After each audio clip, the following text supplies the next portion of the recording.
morning, students. Welcome to the biology class. Today, we are going to start our new chapter, which is tissues. So, can you define tissue? What is a tissue? So, what is a tissue? It is a group of cells, okay, which are structurally and functionally similar. Structurally and functionally similar.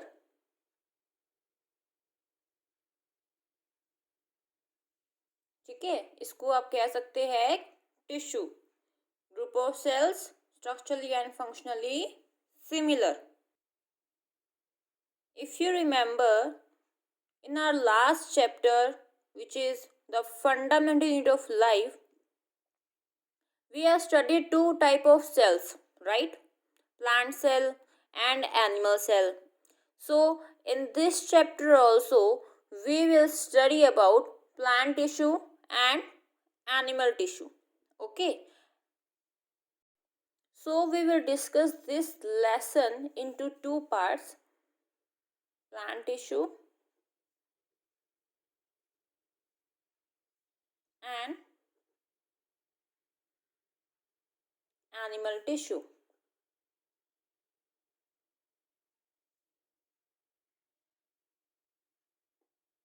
जो group of sales है जो कि structure में function में same होते हैं, ठीक है, तो उसको हम एक क्या बोलते हैं, टिश्यू बोलते हैं. यानी कि ऐसे जो सेल्स होंगे जो कि दिखने में एक जैसे होंगे, जिनकी संरचना एक जैसी होगी, जिनका काम एक जैसा होगा, वो आपस में एक ग्रुप बना लेते हैं. जैसे क्लास के अंदर होता है ना कि कुछ स्टूडेंट्स होते हैं वो अपना ग्रुप बना के रखते हैं, राइट. किसी को मैथ का होमवर्क पूछना है, किसी को इंग्लिश का पूछना है, किसी को साइंस का पूछना है, तो वो आपस में एक दूसरे की हेल्प करते हैं, राइट. तो वो क्या बनाते हैं, ग्रुप बना लेते हैं ना. कुछ उस तरीके से जो ये सेल्स होते हैं ना अपने, जिनका काम सेम है, स्ट्रक्चर में सेम है, वो आपस में ग्रुप बना लेते हैं. ओके. और ये जो टिश्यूज होते हैं अलग अलग टाइप के होते हैं, ठीक है. अगर हम अपनी खुद की बॉडी की बात करें तो हमारी खुद की बॉडी में भी बहुत डिफरेंट डिफरेंट टाइप के टिश्यूज होते हैं, ठीक है. तो वो जो टिश्यूज होते हैं उनका काम क्या होता है, बहुत तरह तरह के काम करते हैं. एक तो रोल ऑफ प्रोटेक्शन, ठीक है ना, उनका प्रोटेक्शन का रोल है. कंट्रोल एंड कोऑर्डिनेशन में इनका रोल है. ट्रांसपोर्टेशन में इनका रोल है. इंसुलेटर्स की तरह एक्ट करते हैं. इंसुलेटर्स क्या होते हैं, जो किसी चीज का कंडक्शन को रोक रहे हैं, ठीक है ना, किसी चीज को कंडक्ट नहीं होने दे रहे हैं, वो क्या है, इंसुलेटर्स है. ओके. और भी बहुत सारे दूसरे ऐसे फंक्शंस होते हैं जो कि टिश्यूज परफॉर्म करते हैं. अब मैंने आपको बताया था कि जो सबसे छोटी यूनिट होती है वो होती है सेल, राइट. जो लाइफ की सबसे छोटी यूनिट होती है वो होती है सेल. सेल्स, बहुत सारे सेल्स मिलके क्या बनाते हैं, टिश्यू बनाते हैं. फिर बहुत सारे टिश्यूज मिलके क्या बनाते हैं, ऑर्गन बनाते हैं. फिर बहुत सारे ऑर्गन मिलकर क्या बनाते हैं, ऑर्गन सिस्टम बनाते हैं. ऐसे ही तो होता है ना, हमारी जो बॉडी है कुछ इसी तरीके से तो ऑर्गेनाइज्ड है ना. तो ये ऑर्गन, बहुत सारे ऑर्गन सिस्टम्स मिलकर क्या बनाएंगे, एक ऑर्गेनिज्म की बॉडी बनाएंगे, राइट.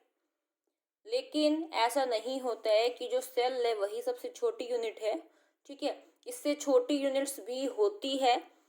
सेल से छोटा होता है मॉलिक्यूल, ठीक है. मॉलिक्यूल से छोटा होता है एटम, ठीक है. बट हम मॉलिक्यूल और एटम के लेवल पर नहीं जाएंगे. क्यों, क्योंकि इसको आप लोग पढ़ते हैं केमिस्ट्री के अंदर, राइट. केमिस्ट्री में पढ़ते हैं ना. और हम सेल को ही सबसे छोटी यूनिट क्यों मान के चल रहे हैं, क्यों, क्योंकि आप लोग पढ़ रहे हैं बायोलॉजी. और बायोलॉजी के अंदर हम लोग लिविंग थिंग्स की बात करते हैं, ठीक है. तो जो सबसे छोटी यूनिट है उसको हम क्या मानेंगे, सेल मानेंगे. Okay. Is it clear to everyone? Okay. तो अब हम चलते हैं किस पर, अपने टॉपिक पे, जो कि है प्लांट टिश्यू। अब हमने क्या शुरू करना है, प्लांट टिश्यू शुरू करना है। ठीक है, प्लांट टिश्यू मेनली दो टाइप के होते हैं। कितने टाइप के होंगे ये, 2 टाइप्स के होंगे। ठीक है, पहला होगा मेरिस्टेमेटिक टाइप। ठीक है, मेरिस्टेमेटिक होगा। दूसरा क्या होगा भाई, परमानेंट होगा, है ना। तो ये अपने पास दो टाइप के प्लांट टिश्यूज होते हैं। एक तो होता है मेरिस्टेमेटिक टिश्यू, दूसरा होता है परमानेंट टिश्यू। चलो भाई, अब हम देखेंगे कि ये आखिर मेरिस्टेमेटिक एंड प्लांट टिश्यूज क्या होते हैं। मेरिस्टेमेटिक टिश्यू, ये मेरिस्टेमेटिक टिश्यू क्या होता है, सबसे पहले हम इसको लेंगे, राइट। तो ये जो टिश्यूज होते हैं ये through out the life divide करते रहते हैं। ठीक है, मतलब जब तक प्लांट या ट्री, जब तक वो जिंदा है, थ्रू आउट देयर लाइफ ये वाले जो टिश्यूज होते हैं ये डिवाइड करते ही रहते हैं। और ये हेल्प करते हैं लेंथ बढ़ाने में, गिर्थ बढ़ाने में। ठीक है, किसकी, प्लांट की। प्लांट इस तरीके से होता है ना, कोई भी जो ग्रो कर रहा है कुछ इस तरीके से होता है ना वो प्लांट। फिर इसके ऊपर लीव्स होती है, देन ब्रांचेस होती है, राइट। ठीक है, तो ये जो ऐसे गोलाई में जब हम इसको देख रहे हैं, दैट इज इट्स गिर्थ। इसको हम क्या बोलते हैं, गिर्थ बोलते हैं। और ये इस तरीके से जब प्लांट बढ़ रहा है उसको हम क्या कह रहे हैं, लेंथ, राइट। इस तरीके से गोलाई में क्या होगा, ये गिर्थ, और ये ऊपर की तरफ लेंथ। ठीक है, तो थ्रू आउट ये ग्रो करता ही रहता है। ठीक है ना, किसकी वजह से ग्रो करते रहते हैं plant and trees, meristematic tissues की वजह से ग्रो करते रहते हैं, क्योंकि इनके पास मेरिस्टेमेटिक टिश्यूज होते हैं। और इसके जो सेल्स होंगे, मेरिस्टेमेटिक टिश्यू के अंदर जो सेल्स होंगे, क्योंकि मैंने आपको बताया कि जो सेल्स होते हैं वही मिलकर क्या बनाते हैं, टिश्यू बनाते हैं, राइट। तो इसके अंदर जो सेल्स होते हैं उसकी जो सेल वॉल होती है, जो सेल वॉल होती है वो बनी होती है किससे, सेलुलोज से। ठीक है, कुछ इस तरीके से इसका डायग्राम है। इस तरीके से ये बहुत सारे सेल्स जो होते हैं आपस में अटैच होते हैं। ठीक है ना, इसके सेल्स कुछ ऐसे दिखते हैं अपने को। ये क्या है, एक मेरिस्टेमेटिक टिश्यू है। ठीक है, समझ में आया, मेरिस्टेमेटिक टिश्यू। ओके बेटे, ये क्या है, ये है न्यूक्लियस। यहाँ पे क्या होगा, साइटोप्लाज्म। सेल के अंदर न्यूक्लियस साइटोप्लाज्म तो होता ही है ना। जो मेरिस्टेमेटिक सेल्स होते हैं ये कॉम्पैक्टली अरेंज होते हैं। कॉम्पैक्टली अरेंज हम क्यों कह रहे हैं, क्योंकि आप यहाँ देख सकते हो यहाँ कहीं पे भी कोई भी स्पेस नहीं गया है, कोई भी स्पेस तो है ही नहीं सेल्स के बीच में। ठीक है, तो यही होता है कॉम्पैक्टली अरेंज। और इनकी शेप स्पेरिकल हो सकती है, ओवल हो सकती है, पॉलीगनल हो सकती है, रेक्टेंगुलर हो सकती है, राइट। तो डिफरेंट डिफरेंट टाइप की शेप्स हो सकती है, मैंने आपको इस शेप में बना के दिखाया है। ओके, इसके बाद हर एक मेरिस्टेमेटिक सेल जो होता है इसमें डेंस, जो साइटोप्लाज्म बात कर रहे हैं ना, ये डेंस होता है, या हम कहें अबंडेंट होता है, बहुत ज़्यादा होता है, राइट। और एक सिंगल, ये एक लार्ज सिंगल न्यूक्लियस प्रेजेंट होता है। ठीक है, जो मेरिस्टेमेटिक सेल्स होते हैं उसमें या तो फ्यू वैक्यूल्स मिलेंगे अपने को, या तो फ्यू वैक्यूल्स मिलेंगे, या फिर कोई भी वैक्यूल नहीं मिलेगा। ठीक है, अब बात आ जाती है भाई इसकी अकरेंस की। ये तो हमने जान लिया मेरिस्टेमेटिक टिश्यू क्या होते हैं, इसके सेल्स कैसे दिखाई देते हैं। अब ये पाया कहाँ जाता है, ठीक है। तो अकरेंस के बेसिस पे कि ये पूरे प्लांट के अंदर या ट्री के अंदर किस जगह पे प्रेजेंट है, उसके बेसिस पे इनकी 3 टाइप्स होती है। या तो ये एपेक्स पे प्रेजेंट होगा, या फिर ये इंटरनोड्स पे प्रेजेंट होगा, ठीक है, या फिर ये लेटरल साइड्स पे प्रेजेंट होएगा। ठीक है, एपेक्स यानी कि टिप पे प्रेजेंट होगा। इंटरनोड्स यानी कि दो नोड्स के बीच में, दो नोड्स के बीच में, लेटरल साइड्स में, बिल्कुल साइडों में, प्लांट या ट्री के बिल्कुल साइड्स में ये प्रेजेंट होएगा। ठीक है। अगर मेरिस्टेम टिश्यू एपेक्स पे प्रेजेंट होएगा तो उसको हम बोलेंगे एपिकल मेरिस्टम। क्या बोलेंगे? एपिकल मेरिस्टम बोलेंगे। और अगर ये प्रेजेंट होएगा दो नोड्स के बीच में, जैसे कि ये कोई भी प्लांट है, ठीक है, इसके ऊपर लीफ उगी हुई है, ठीक है, जहां से उग रहा है वो तो है नोड्स, ठीक है, और ये जो चीज है इनके बीच का जो स्पेस है ना, ये इंटरनोड होता है। ठीक है।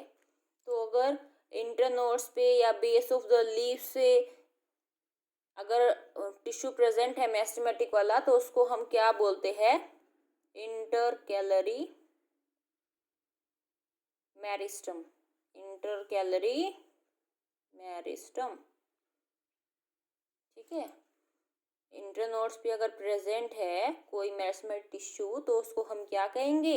इंटरकैलरी मेरिस्टम बोलेंगे। ठीक है। और अगर लेटरल साइड से प्रेजेंट है तो उसको हम बोलेंगे लेटरल मेरिस्टम। क्या बोलेंगे? Lateral meristem. ठीक है। अब इनके बारे में थोड़ा और जान लिया जाए, राइट। तो ये जो एपिकल मेरिस्टम होता है, जो एपिकल मेरिस्टम है, ये कहाँ प्रेजेंट होता है? ये ग्रोइंग टिप्स पे प्रेजेंट होता है। ग्रोइंग टिप्स पे प्रेजेंट होगा। किसकी ग्रोइंग टिप्स? स्टेम और रूट की। ठीक है। स्टेम और रूट्स की टिप्स के ऊपर प्रेजेंट होगा, तभी तो वो ग्रो कर पाएगा ना ऊपर की तरफ, तभी तो उसकी हाइट बढ़ेगी, राइट। नीचे की तरफ रूट्स ग्रो करती हैं, शूट ऊपर की तरफ ग्रो करता है, तो स्टेम की जो ग्रोइंग टिप्स है वहां पे ये प्रेजेंट होता है, रूट की जो ग्रोइंग टिप्स है वहां पे भी प्रेजेंट होता है। ओके। तो इसको हम कह सकते हैं कि ये शूट एपेक्स से प्रेजेंट होता है और रूट एपेक्स से प्रेजेंट होता है, राइट। अब इसका फंक्शन फंक्शन तो आपको समझ में आ ही गया है इसका। क्या इसकी वजह से क्या होता है? हाइट इंक्रीज होती है। तो इसका काम क्या हो गया? प्लांट या ट्री की हाइट को इंक्रीज करना, राइट। अब इसके बाद है लेटरल मेरिस्टम। अब ये जो लेटरल मेरिस्टम है ये क्या है भाई? लेटरल मेरिस्टम की अगर हम बात करें तो ये कहाँ प्रेजेंट होता है?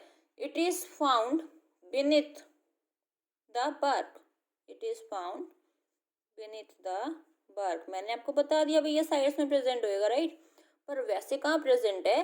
बार्क के नीचे। और इसको हम क्या बोलते हैं? Cork cambium. क्या बोलते हैं? कोर्क कैम्बियम बोलते हैं। इसका जो फंक्शन होता है, फंक्शन क्या है भाई इसका? ये डायमीटर इंक्रीज करने में हेल्प कर रहा है। मैंने आपको बताया था ना कि ये साइडों में जो ग्रोथ है उसको इंक्रीज कर रहा है। तो ये क्या इंक्रीज कर रहा है? डायमीटर बढ़ा रहा है। ठीक है। इसके बाद है अपना इंटरकैलरी मेरिस्टम। Intercalary meristem. अब ये जो इंटरकैलरी मेरिस्टम होता है ये कहाँ प्रेजेंट होगा? ये प्रेजेंट होता है बेस ऑफ द लीव्स पे।